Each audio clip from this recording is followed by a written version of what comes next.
Madam నమస్తే. నమస్తే అండి. అంటే పాత పద్ధతుల గురించి మాట్లాడుకుంటే అంటే మజిల్ టోన్ అయ్యేది బాగా మనకి హెల్త్ బెనిఫిట్స్ ఉండేవి ఇలా మాట్లాడుకునే వాళ్ళము. తిరగలు కానీ రుబ్బు రోలు కానీ మనం ఇల్లు ఊడ్చడం కానీ అంతేకాకుండా రకరకాల ఎలాంటి మన పాత పద్ధతులు దంచడాలు కానీ అవి ఇప్పుడు లేవు. అప్పుడు ఎలాంటి హెల్త్ బెనిఫిట్స్ వచ్చేవి, ఇప్పుడు ఏం మిస్ అయ్యాం మనము?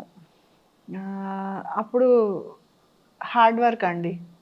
ఇప్పుడు ఇడ్లీ పప్పు రుబ్బుకోవాలి, రుబ్బు రోట్లోనే. చిన్నప్పుడు నేను కూడా రుబ్బాను. ఇప్పుడు అరిసెలు చేసుకుంటాం, పిండి కంపల్సరీ రోట్లోనే దంచేవాళ్ళు, కారము కంపల్సరీ రోట్లోనే దంచేవాళ్ళు, ఒడ్లు ఏ రోజుకి ఆ రోజు మనం బియ్యం ఇలా వేసి పెట్టేసుకుంటున్నాం. అప్పుడు ఒడ్లు తీసుకొని దంచుకొని చెరుక్కొని వండుకునేవాళ్ళు.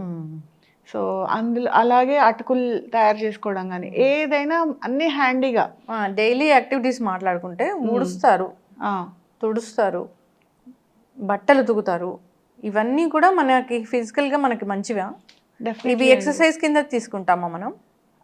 అప్పుడు అవన్నీ చేసేవాళ్ళు కాబట్టే విడిగా ఎక్సర్సైజ్ అవసరం లేకపోయింది వాళ్ళకి ఎవరికి. సో వాళ్ళు ఎవరైనా ఎక్సర్సైజులు చేశారా, వాకింగ్లు చేశారా? ఏమీ చేయలేదు. అయినా కూడా 80s, 90s ఇంకా హెల్తీగా వాళ్ళ పనులు వాళ్ళు చేసుకుంటూ హ్యాపీగా ఉన్నారు. సో ఇప్పుడు మనకు అవన్నీ అలవాటు తప్పిపోయి ఆటలు చిన్నప్పుడు ఇంకా బాగా చిన్నప్పుడు చూసుకుంటే ఫస్ట్ గ్రౌండ్లో ఆటలు. సో బాడీ ఫ్లెక్సిబుల్గా ఉంటుంది. తర్వాత ఇంట్లో చేసుకునే పనులు. సో ప్రతి మజిల్ అక్కడ స్ట్రెంగ్తెన్ అవుతోంది. సో ఇప్పుడు బట్టలు ఉతికి ఆరేయటం, దండం పైన దండాలు ఉండేవి, పైన ఆరేయటం, మొత్తం ఫుల్ బాడీ అంటే ఫుల్ షోల్డర్స్ మూమెంట్స్ అన్ని ఫుల్గా ఉండేవి. చెట్లు ఎక్కడము, పూలు కోయటము, అంటే పిల్లలే కాకుండా పెద్దవాళ్ళు కూడా నిచ్చెనలెక్కి అటకల మీద సర్దుకోవడము, లేకపోతే గోడలు ఎక్కి పువ్వులు కోయడం, కాయలు కోయడం, పళ్ళు కోసుకోవడము, అందరూ అన్ని పనులు చేసుకునేవాళ్ళు. సో ఎక్కడ ఎవరికి ఎలాంటి ఇబ్బందులు ఉండేవి కాదు. సో ఎప్పుడైతే మనము కంఫర్ట్స్కి అలవాటు పడ్డాము, సో మన లైఫ్లోకి కొత్తగా అన్ని మిక్సీలు, గ్రైండర్లు అన్నీ ఎప్పుడైతే వచ్చేసాయో, వాషింగ్ మెషిన్లు, డిష్ వాషర్లు, ఏ పని లేకుండా అయిపోయింది. సో దాంతో అండ్ ఇంకొకటి వృత్తిరీత్యా చేసే పనులు కూడా కూర్చొని కదలకుండా చేసే జాబ్స్, సాఫ్ట్వేర్ జాబ్స్ కానీ, సిస్టమ్ ముందు కూర్చొని వర్క్ చేసేవి కానీ. సో దాంతో ఏమైపోయిందంటే మన బాడీకి అంటే మనం తినే ఆహారానికి మనం బాడీ చేసే పనికి ఎక్కడ సంబంధం లేకుండా అయిపోయింది.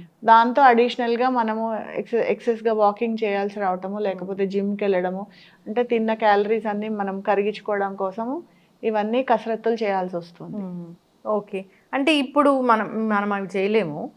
చిన్న చిన్న ఇంట్లో ఉండి ఎక్సర్సైజ్ చేసుకోవచ్చు, సేమ్ అలాగే మీకు హెల్త్ బెనిఫిట్స్ కలుగుతాయంటే ఏమైనా ఒక 2-3 చెప్తారా?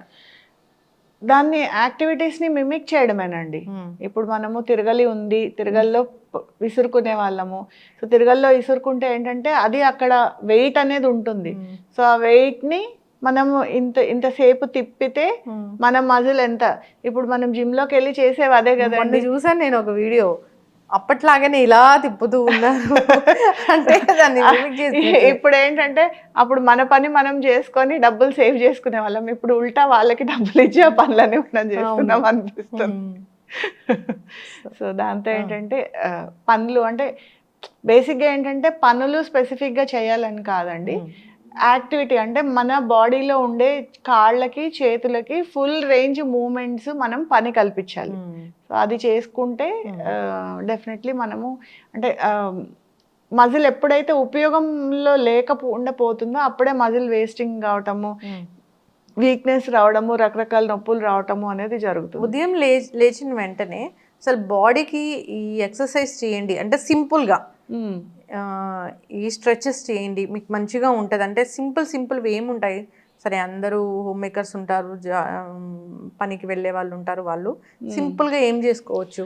సింపుల్గా అంటే ఇప్పుడు ఫస్ట్ లేవగానే కాళ్ళు చేతులు ఫుల్గా స్ట్రెచ్ చేయడము, మంచం మీద పడుకొని ఉండగానే పెల్విక్ బ్రిడ్జింగ్ అంటే నడుము పైకి లిఫ్ట్ చేయడం కాలు దగ్గరకు పెట్టి, తర్వాత ఈ షోల్డర్ రొటేషన్స్ చేసుకోవడము, చిన్నవి చేసుకుంటే మీకు ఆటోమేటిక్గా నెక్ సంబంధించి చేసుకోవడము, కొంచెం కళ్ళు అంటే కొంచెం ఐకి సంబంధించి ఎక్సర్సైజ్ చేసుకోవడము, చిన్నగా బ్రీదింగ్ ఎక్సర్సైజ్ చేసుకోవడము. సో వీటన్నిటికి కలిపి 10-15 నిమిషాల కంటే తక్కువే పడుతుంది. సో బాడీ మనం నిద్ర లేవగానే బాడీకి అలాంటి పని చెప్పాలి. సో ఇవన్నీ చేసుకునే కంటే మనం సూర్య నమస్కారాలు చేసుకోవడం అంటే ఉత్తమం ఇంకొకటి లేదు. అవి కనుక మనం చేసుకోగలిగితే ఎంత ఫ్లెక్సిబుల్ గా అవుతుంది, మొత్తం ఫుల్ బాడీ ఎక్సర్సైజ్ అవుతుంది, మన బెల్లీ ఫ్యాట్ కరిగిపోతుంది, హ్యాండ్స్ కి, లెగ్స్ కి, బ్యాక్ కి అన్నిటికీ ఎక్సర్సైజ్ అవుతుంది. ఓకే, అసలు బెల్లీ ఫ్యాట్ కరగడం అంటే దాన్ని అంత టఫ్ జాబ్ ఇంకొకటి ఉండదేమో అనిపిస్తుంది. దానికోసం సింపుల్ గా ఒక ఎక్సర్సైజ్ అంటే ఏముండదా? సింపుల్ గా ఎక్సర్సైజ్ అంటే ప్లాంక్స్ చేయాలి, తర్వాత క్రంచెస్ చేయాలి. ఇవి రెండే. అవి సింపుల్ గా ఏమీ ఉండవు, కొంచెం కష్టపడాల్సిందే. సో కష్టపడితేనే బెల్లీ ఫ్యాట్ తగ్గుతుంది. సో దానికంటే ఆ బెల్లీ ఫ్యాట్ పెరగకుండా చూసుకోవడం ఉత్తమం. ఇక్కడ కూడా చాలా మందికి లావు ఉంటారు కదా, అది కొంచెం జెనెటికల్ గా ఒక్కొక్కళ్ళకండి. ఇప్పుడు లేడీస్ కి హిప్స్ లో ఎక్కువ ఫ్యాట్ డిపాజిట్ అవుతుంది. సో మనం తినే ఆహారము, మనము మన బాడీ చేసే పని, సో ఆహారాన్ని మన పని ద్వారా అది ఉపయోగించుకుంటుంది. సో ఉపయోగించుకున్న తర్వాత ఏదైతే ఎనర్జీ మిగిలిపోతుందో అది మన బాడీలో ఫ్యాట్ లాగా డిపాజిట్ అవుతుంది. సో దానికి తగ్గట్టుగా మనం బ్యాలెన్స్ చేసుకుంటే ఎక్కడ ఫ్యాట్ డిపాజిట్ అవ్వకుండా చూసుకోవచ్చు. ఇప్పుడు థై ఫ్యాట్ మంచిదా? ఎక్కడైనా ఫ్యాట్ మంచిది కాదండి. ఎక్కడైనా ఎనీ బాడీ పార్ట్ లో ఫ్యాట్ ఎక్సెస్ గా డిపాజిట్ అంటే కొంత ఫ్యాట్ అనేది మనకి అవసరమే. సో అంటే ప్రొటెక్షన్కి కానీ, మన స్కిన్ హెల్త్కి కానీ. సో అస్సలు ఫ్యాట్ తీసుకోకుండా ఉండడం కూడా కరెక్ట్ కాదు. సో మన బాడీకి ఎంత ఫ్యాట్ అవసరమో అంత ఫ్యాట్ వరకు మనం తీసుకోవాలి. మన బాడీ అవసరానికి మించి మనం ఎనర్జీ ఇస్తున్నాం అంటే ఎక్సెస్గా ఫుడ్ తినేసి దానికి తగ్గ ఎక్సర్సైజ్ లేకపోతే అది ఫ్యాట్ లాగా కన్వర్ట్ అవుతుంది. అది ఒక్కొక్కరికి ఒక్కొక్క చోట డిపాజిట్ అవుతుంది. కొంతమందికి బెల్లీలో డిపాజిట్ అవుతుంది, కొంతమందికి హిప్స్, కొంతమందికి ఆర్మ్స్, అలా. స్కిప్పింగ్ మంచిదా? డెఫినెట్లీ అండి. స్కిప్పింగ్ మొత్తం ఫుల్ బాడీ అన్ని మజిల్స్ టోన్ కూడా అవుతాయి కదా. సో చేయొచ్చు. వెయిట్ ఉన్న వాళ్ళు కూడా చేయొచ్చు, ఎవరైనా చేయొచ్చు. వెయిట్ లాస్ అవుతామా? వెయిట్ లాస్ అంటే ఇప్పుడు వెయిట్ లాస్ అనే టాపిక్ మనం స్పెసిఫిక్గా చెప్పలేకపోతాం. సో వెయిట్ అనేది ఆహారం ఎక్కువ తినేస్తేనే ఎక్కువ వెయిట్ ఉంటారు అనేది కూడా ప్రామాణికం అనేది కాదు అది. సో స్కిప్పింగ్ అనేది మీకు హోల్ బాడీ టోనింగ్ ఎక్సర్సైజ్. సింపుల్గా ఎక్కడ అంటే ఏమీ ఖర్చు లేకుండా మనం ఎక్కడుంటే అక్కడ చేసుకునే ఎక్సర్సైజ్ అది. సో దాంతో ఏంటంటే మనకి ఫ్లెక్సిబిలిటీ ఉంటుంది, మజిల్ టోన్ అనేది మెయింటైన్ అవుతుంది. ఓకే, చక్కగా చెప్పారు మ్యామ్. సో పాత పద్ధతులు మంచివే, ఇల్లు ఊడ్చడం, తుడవడాలు. ఇల్లు ఊడ్చడము, తుడవడం అంటే ఇంతకుముందు పాత పద్ధతిలో ఇప్పుడు ఉన్నట్టుగా మాప్స్ లేవు. గుడ్డ పెట్టి కింద కూర్చొని తుడిచేవాళ్ళు. కింద పెట్టి వంగి తుడిచినప్పుడు మనం మొత్తం కింది కొంగాలంటే అసలు బెల్లీ ఫ్యాట్ ఫామ్ అయ్యే ఛాన్సే ఉండదు. సో ఇప్పుడు అందరూ మాప్స్ తోటి వేసుకుంటున్నారు. మాప్స్ తో ఏంటంటే అలా వంగే ఇది ఉండదు, ఫ్లెక్సిబిలిటీ అనేది కూడా ఉండట్లేదు ఇప్పుడు ఎవరికి. అప్పుడు ఎనర్జీ వేస్ట్ అవుతుందా?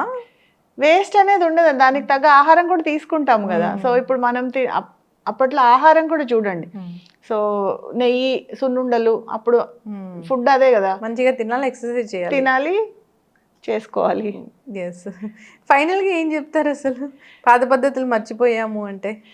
అంటే ఇప్పుడు మారుతున్న జీవన ప్రమాణాల ప్రకారము మనము మారుతున్నామండి. సో అన్నీ ఇప్పుడు మళ్ళీ రోల్ తెచ్చుకోండి అంటే రోల్ పెట్టుకునే ప్లేస్ లేకపోవచ్చు. అపార్ట్మెంట్లో ఉంటారు, రోట్లో వేసి దంచితే ఎలా ఉంటుంది చెప్పండి. సో అలా ఇప్పుడు మనము తిరిగి మారలేం. కానీ మన బాడీకి ఫుల్గా ఎక్సర్సైజ్ అనేది ప్రొవైడ్ చేయడము, మనం ఎంత ఆహారం తీసుకుంటున్నాము, మనం ఎంత పని చేస్తున్నాము, అవి రెండింటి మధ్యలో బ్యాలెన్స్ చేసుకుంటే సరిపోతుంది.